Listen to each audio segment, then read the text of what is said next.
Assalamualaikum warahmatullahi wabarakatuh.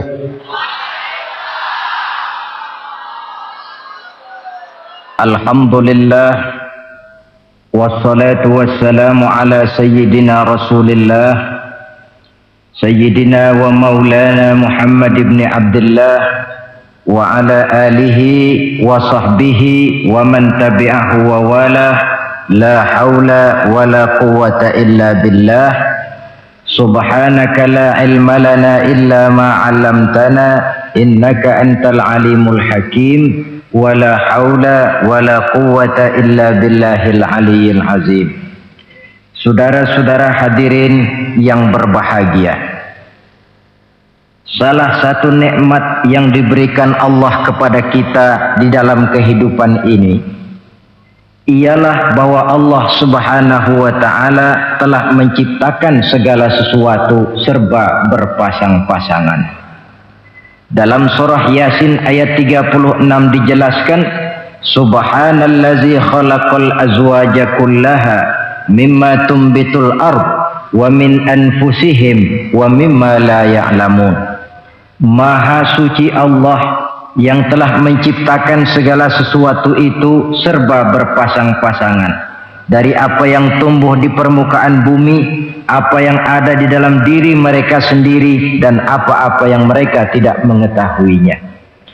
Demikianlah kita lihat siang berhadapan dengan malam, benar berhadapan dengan salah, dan laki-laki berhadapan dengan perempuan.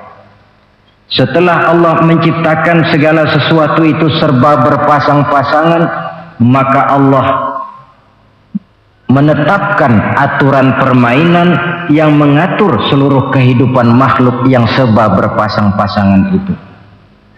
Kita tentu maklum, apapun saja yang kita lakukan dan kita perbuat tanpa ada aturan akan berakhir dengan kekacauan. Cobalah kita bikin satu sekolah, buka satu sekolah, tidak usah pakai aturan, tentu kacau. Bikin organisasi tanpa memakai aturan, tentu kacau.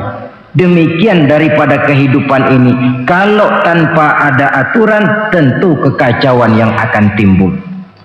Allah pencipta manusia.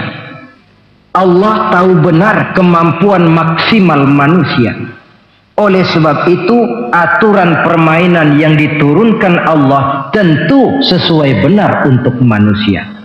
Satu contoh kecil, pabrik mobil di Jerman bikin mobil namanya Mercy. Seiring dengan itu, dia keluarkan buku petunjuknya. Mobil ini namanya Mercy. Kecepatan maksimal sekian ratus kilometer per jam. Daya angkut maksimal sekian ratus kilogram. Kalau rusak memperbaikinya begini, onderdilnya pun ini.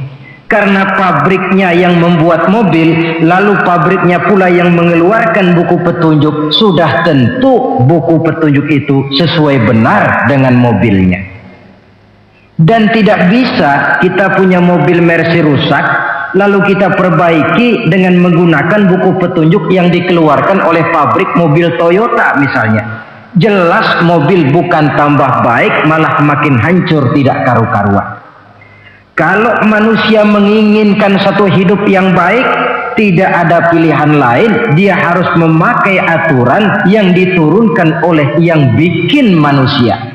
Dan aturan itu telah turun dalam bentuk agama Islam yang kita cintai ini.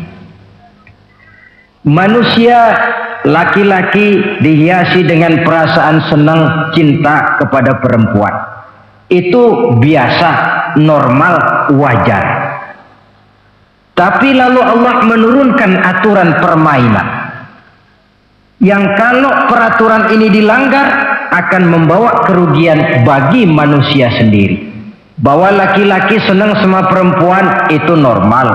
Agama membuat aturan silahkan senang, tetapi lewat satu pintu yang disebut nikah.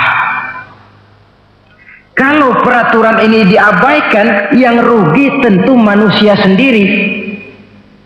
Misalnya PLN keluarkan pengumuman, Nanti malam mulai jam 6 sampai subuh listrik se-Jakarta mati total.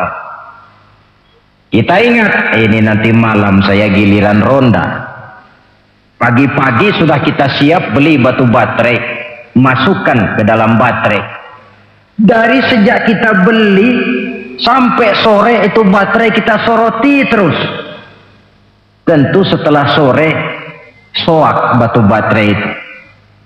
Datang malam berangkat kita ronda, kalau disoroti lagi kan baterainya sudah nggak terang lagi, sudah soak. Sebab apa? Belum waktunya sudah disoroti terus. Sekarang kalau ada orang belum masuk pintu pernikahan, nafsu seksualnya diobral terus. Itu kan sama juga belum datang malam baterainya sudah disoroti terus. Nanti masuk pernikahan soak. Berhadapan dengan istrinya barangkali sudah nggak bisa apa-apa, cuma nyengir saja. Yang rugi manusia sendiri.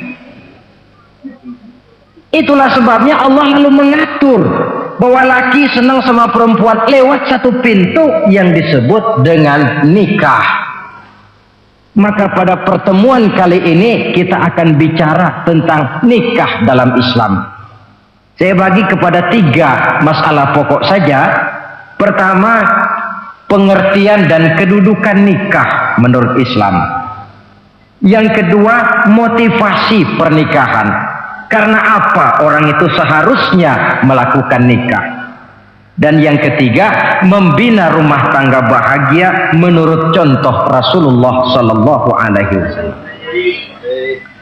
Hadirin yang saya hormati, kita mulai dengan yang pertama, pengertian nikah. Dalam kehidupan sehari-hari ada 2 kata yang sering kita gunakan, kawin dan nikah. Kalimat kawin kelihatannya dipergunakan oleh semua makhluk hidup. Lain dengan nikah, ini hanya digunakan khusus untuk manusia muslim.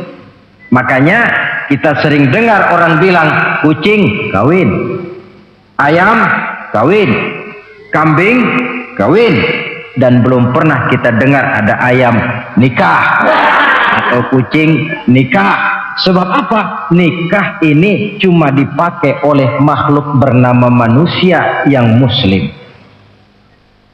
Apa pengertian nikah? Seorang tokoh, Abi Yahya Zakaria Al-Ansari, di dalam kitab Fathul Wahhabnya menjelaskan, an-nikahu aqdun yatadammanu ibahatal wat'i bilafzi inkahin au nahwihi.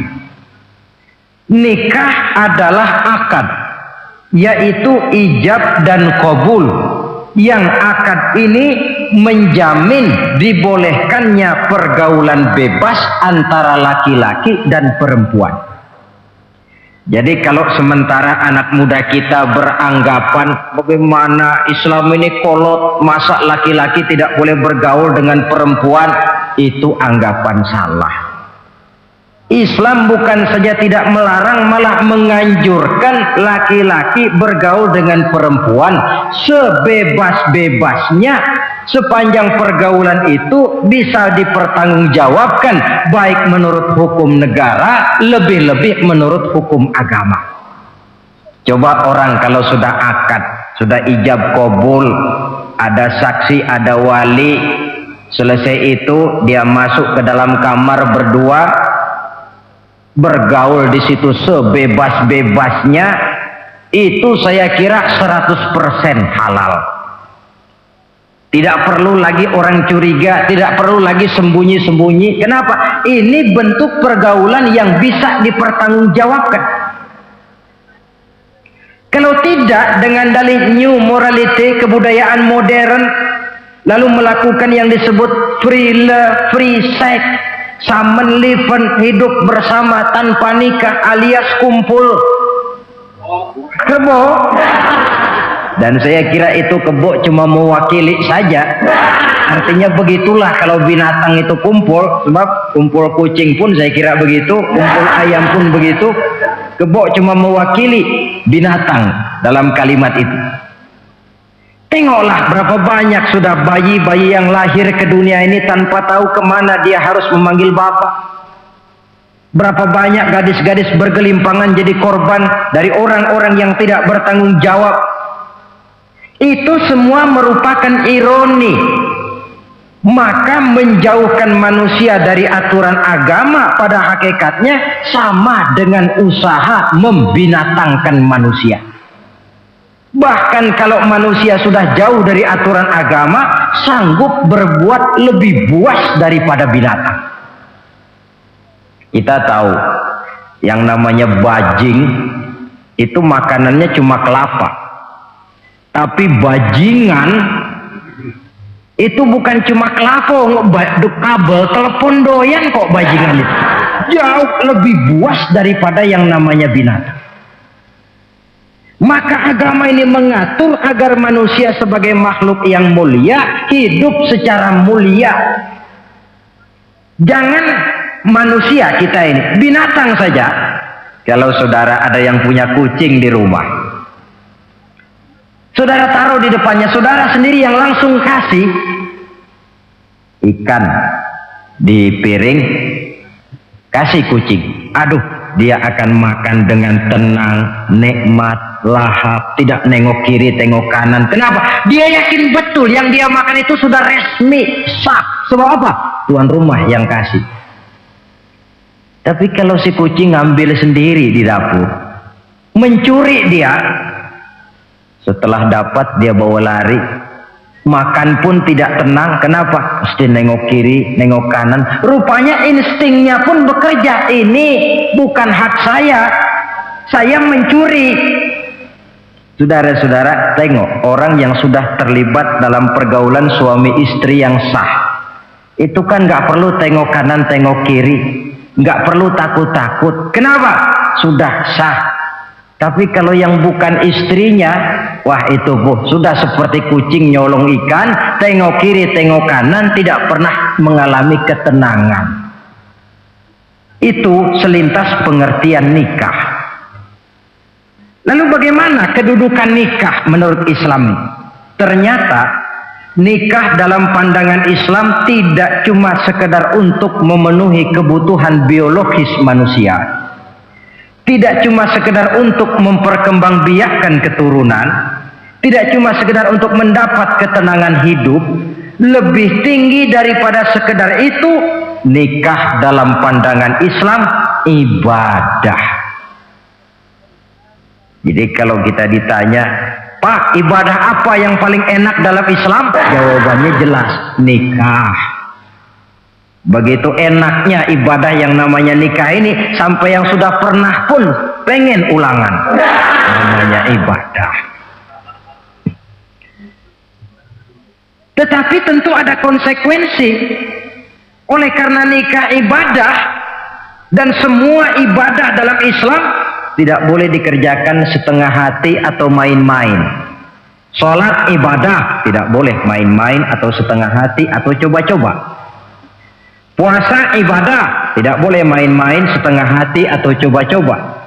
Dan oleh karena nikah pun ibadah, punya nilai sakral, juga tidak boleh main-main, setengah hati atau coba-coba. Dus nikah eksperimen tidak dikenal dalam Islam. Mas, saya dengar sampean sudah nikah ya? Iya mas, saya cuma nyoba saja kok ini kok. Kalau enak terus, enggak ya bubar. Ini tidak ada nikah eksperimen, sebab dia punya nilai sakral yang bermotifkan ibadah. Itu pengertian dan kedudukan nikah. Lalu apa motivasi suatu pernikahan? Karena apa seharusnya orang nikah itu? Apa landasannya? Saudara, hadis yang diriwayatkan oleh Imam Bukhari, Muslim, Abu Dawud dan Ibnu Majah dari Abi Hurairah menjelaskan, Nabi bersabda, tunkahul mar'atu li arba'in. Nikahilah perempuan karena 4 perkara.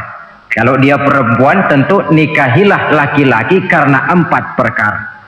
Memilih jodoh, nah inilah lengkapnya konsepsi Islam. Wong milih jodoh saja Islam itu memberikan petunjuk kok. Karena apa orang memilih jodoh itu? Kata Rasul karena 4 faktor. Pertama, lima liha. Karena dia orang kaya, cari yang kaya. Yang kedua, lihasabiha. Karena dia keturunan orang baik-baik, cari keturunan orang baik-baik. Yang ketiga, lijamaliha. Karena dia cantik, cari yang cantik. Dan yang keempat, lidiniha. Karena dia orang taat beragama, cari orang yang taat beragama. Kalau berkumpul keempat-empatnya, rasanya surga dunia sudah. Coba lihat, suami mana sih yang tidak bangga punya istri cantik, kaya, keturunan orang baik-baik, lalu taat beragama? Atau istri mana sih yang tidak bangga punya suami ganteng, kaya, keturunan orang baik-baik, dan taat pula beragama? Tapi kan terus terang, yang kumpul keempat-empatnya kan boleh dibilang jenis makhluk langka ini. Sulit. Kadang-kadang cantik, kaya, akhlaknya kayak setan. Ada saja kurangnya. Oleh karena ada saja kurangnya, lalu Nabi memberikan stressing, penekanan. Fazfar bizatiddin taribat iyadak. Pilih orang yang taat melaksanakan agama, niscaya hidupmu akan berkah. Jadi motivasi suatu pernikahan hendaknya agama. Apa rahasianya? Mari kita lihat. Kalau orang memilih pasangan karena rupa yang cantik semata-mata, silakan, tapi jangan jadi motivasi utama. Kalau rupa yang cantik jadi alasan utama, saya yakin rumah tangga tidak akan tahan lama. Sebab apa? Pertama, yang namanya cantik itu relatif. Artinya bergantung siapa yang memandang. Yang menurut saudara cantik, menurut saya belum tentu cantik. Yang kata saya cantik, menurut saudara barangkali itu yang jelek. Relatif. Saya kalau ditanya orang, Ustadz siapa perempuan paling cantik di dunia ini? Tentu saja saya jawab istri saya. Apa saudara lalu protes? Salah Ustadz, yang cantik istri saya bukan istri Ustadz. Saya bilang masa bodoh saya nggak ngurusi istri sampean. Cantik itu relatif. Sehingga di kalangan para ahli cinta, ahli cinta, sampai sekarang masih jadi perdebatan. Sebenarnya cantik yang bikin orang jatuh cinta, apa cinta yang membuat orang jadi kelihatan cantik? Dua-duanya bisa terjadi. Mungkin karena cantik orang jatuh cinta, dan bisa juga karena sudah kadung cinta orang kelihatannya jadi cantik. Tapi yang jelas cantik relatif. Yang relatif tidak bisa dijadikan sandaran utama. Yang kedua, yang namanya cantik itu temporer, artinya berubah oleh pergeseran masa dan pertukaran waktu. Sekarang dia cantik, of course, sedang sweet 17-an, sedang honeymoon, sedang bulan madu, sedang pengantin baru, tentu saja cantik. Punya dia anak 1, kecantikan mulai menurun. Punya dia anak 2, kulit mulai keriput. Punya dia anak 3, apalagi tak pandai bersolek, udahlah onderdeal mulai pada copot. Kalau rumah tangga didasarkan kepada rupa yang cantik saja, selesailah rumah tangga sampai di situ. Yang ketiga, di atas langit rupanya masih ada langit lagi. Di atas yang kita anggap cantik, rupanya masih ada yang lebih cantik. Kalau cantik yang kita kejar, kita akan jadi petualang yang pindah dari perempuan satu ke perempuan yang lain. Cinta bajak laut namanya. Di mana kapal berlabuh, di sana cinta mendarat. Saudara hadirin yang saya hormati, padahal sate dengan singkong itu kan bedanya cuma di tenggorokan. Kalau sudah masuk ke dalam perut, kenyangnya barangkali sama. Malah barangkali besok pagi kalau keluar lebih tidak enak baunya sate itu daripada singkong. Makanya orang kalau sudah nikah oleh Nabi dipesan, apabila kamu di jalan melihat perempuan yang membuat kamu kagum, cepat-cepatlah pulang ke rumah. Sebab apa? Sebab yang perempuan cantik di jalan kau lihat itu punya, istrimu juga di rumah punya. Gak percaya cobalah pulang, akurin, sama itu. Silahkan cari yang cantik, tapi jangan dijadikan motivasi utama.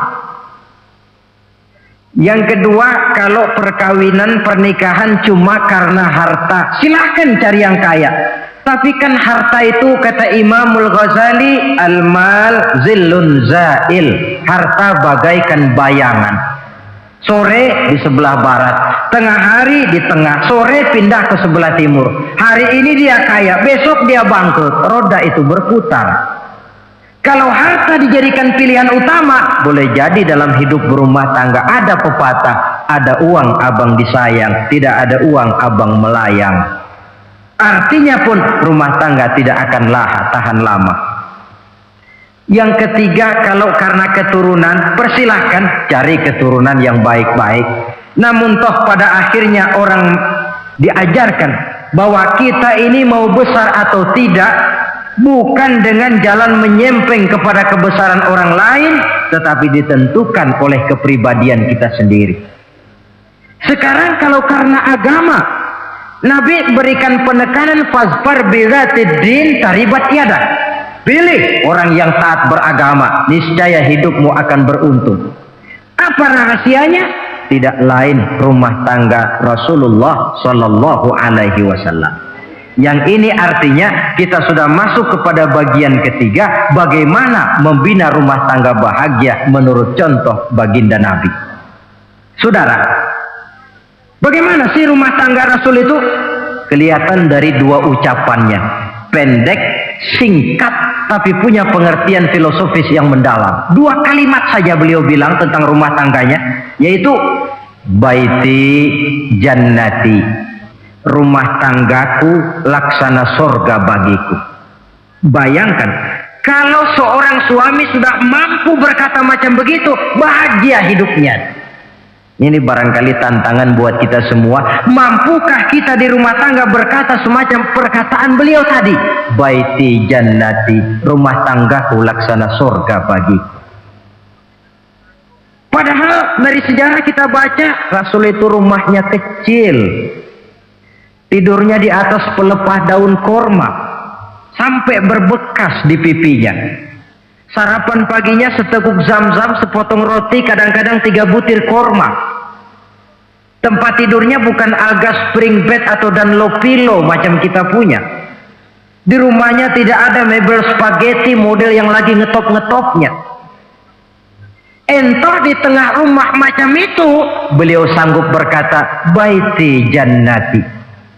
Kenapa kita yang hidup di zaman di mana fasilitas mestinya lebih menunjang, kok malah banyak yang berkata sebaliknya? Baiti nari, rumah tanggaku laksana neraka bagiku.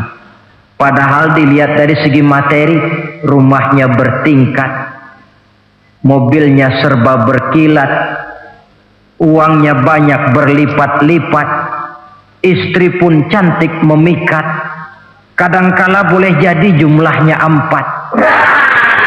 Tapi tiap hari kiamat.